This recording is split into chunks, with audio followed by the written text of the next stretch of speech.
In today's video, I want to share with you my top 5 add-ins in Microsoft PowerPoint so that you can use it to enhance your experience as you use Microsoft PowerPoint for your presentations. You can bring in different add-ins, and the most important part of them is that all of them are free of charge. You don't even have to own the Microsoft 365 subscription to use them. They're extremely free and you can apply them on different kind of Microsoft Office that you have. So without taking much of our time, let's get started.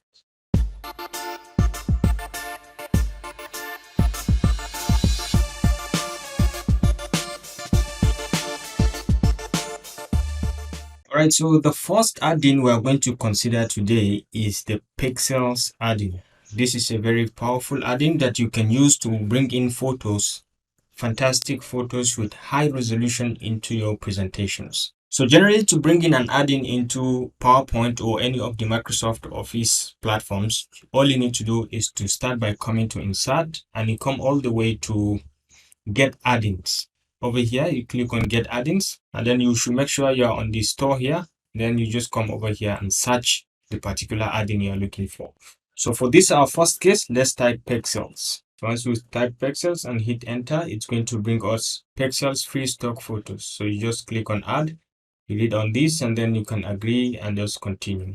And you can see Pixels is added over here.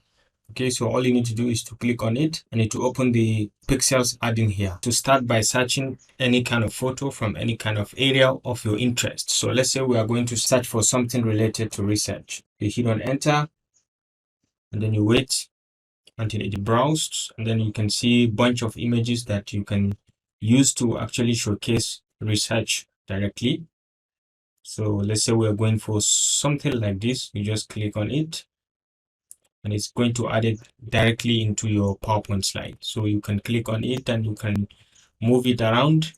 You can resize it to your liking, and you can do all sort of things with it.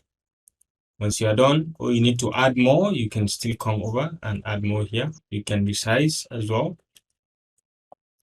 and put it by the side. Okay, so various type of images. You can bring qualitative images that can add different value and meaning to your presentations. You can bring them in using this Pixels add-on. It's completely free.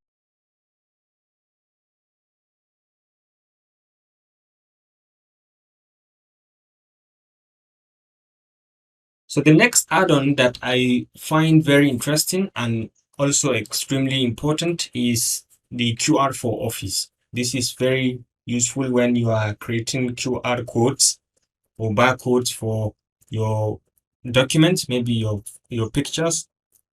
Maybe you want to put in your details, contact details, you want to put in your website. You can easily use the QR code for ease of scan and migration to that particular location. So people can use it to scan and get to your destination, maybe your email, you scan and get your details, scan and get your other details easily. So to get QR for Office is the same way. Okay, so you just come to Insert, come over straight to Get Add-ins, and then you can come over here and type QR for Office. And hit enter, and you can see it over here. You just click on Add and continue. And there you have it. So the first thing you should look into is you can put in website, or you can click on this drop down menu to see the complete list. You can put in websites, you can put in emails, you can put in telephone number or SMS, geographical locations, or you can customize it to your liking. And once you're done, you can put in the direction here, assuming I want it to go to Epic Mentorship. This is our website, epicmentorship.org. So down over here, you can change the coloration. You can put in this color, and you can change the background if you want. Once you're done, you can increase the size or decrease accordingly. It's 100 by 100, and you can increase or decrease the error correction over here. So once you're done and satisfied with it, you just click on Insert, and you have your QR code, which you can play around, resize, and do anything. And this code is scannable by any kind of QR scanning machine, be it your phone or any application on your computer.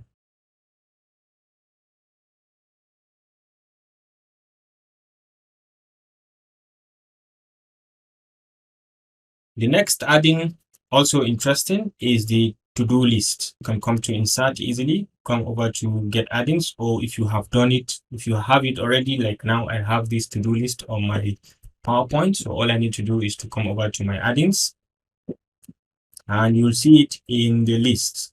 Look at it down here, to-do list.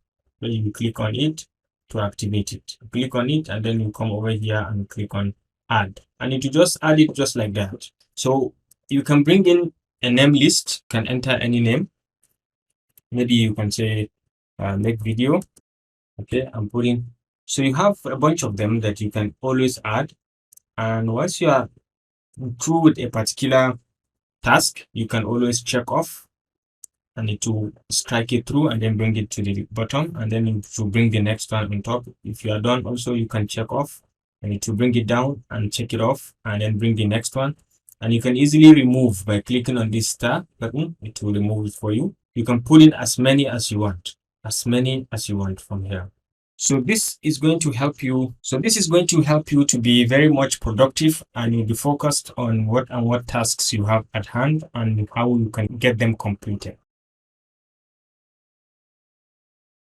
The next add-in that I found very interesting and useful also is the break time add-in. Maybe during your seminar, you are delivering a presentation, you want to bring in a timer, you want to go for a break, maybe of 5 minutes, take a break for 5 minutes and refreshment break, 5 minutes, and then you want to put in a timer so that your viewers or your audience cannot get distracted. They will keep on time and know how much time you have. Break time add-in can really help you during your presentation. So to add in break time, all you need to do is to do the same thing. You come to insert, you go to add-ins, you insert the same way. If you have it already, like now I already have it, you can just click and you can see it over here, break time. So you click on it and you click on add, and it will just add in break time. The default is 10 minutes. You can reduce it. You can make it 5 minutes, or you can make it 2 minutes according to your liking. And then what kind of break are you going? Is it a coffee break? And it will load a cup of coffee for you. Is it a reading break? We're going on a reading break. Maybe you read something and come back. Or are we going on a tea break? So whichever type of break you are going, it can easily put in the sign for you. And once you hit on start, it will start. Countdown will start. Okay, so you have this much time to finish up your tea, then return back to the class and then continue. You can stop it as well if you want, and you can reset it to 5 minutes. If you want, you can put in different kind of timing over here.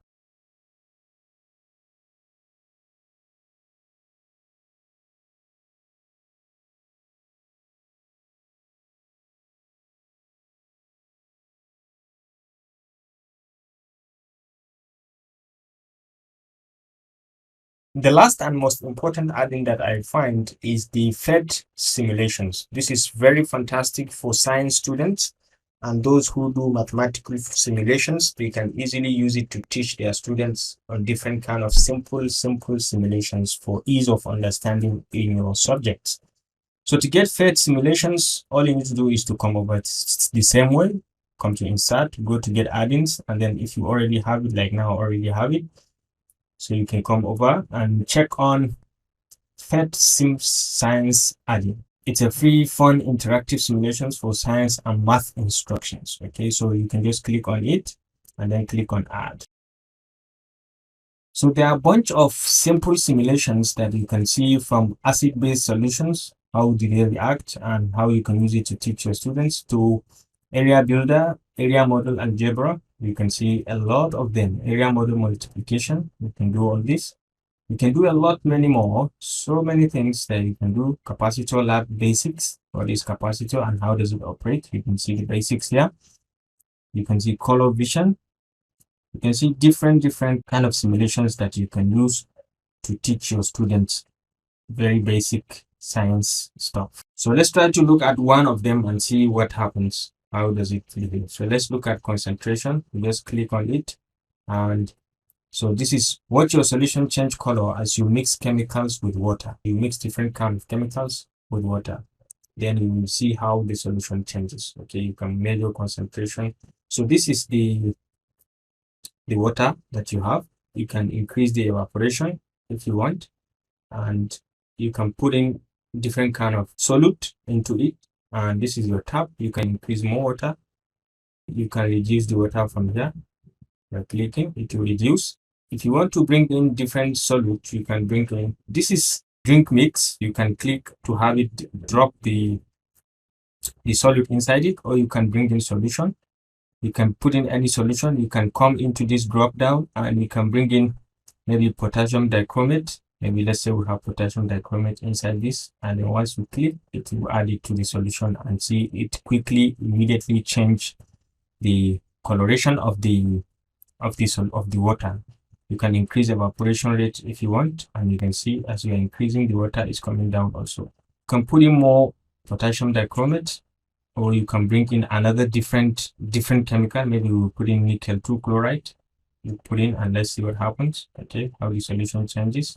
If you're not comfortable, you can bring in more water, maybe to neutralize the solution, or you can get the concentration at any given point within the fluid. For example, you can drag in and put it here, and you can see the concentration directly, or you can move it to any location all over the fluid. Because it's uniform, it's the same concentration. So you can, this is just like a concentration meter. You can use it to know the actual concentration, and as you are bringing in more of the solution, the solute, the concentration is changing. You can see same thing. You can bring in copper sulfate or potassium permanganate. Once you click, it changes, and the concentration also changes. Same way, as you increase, concentration changes.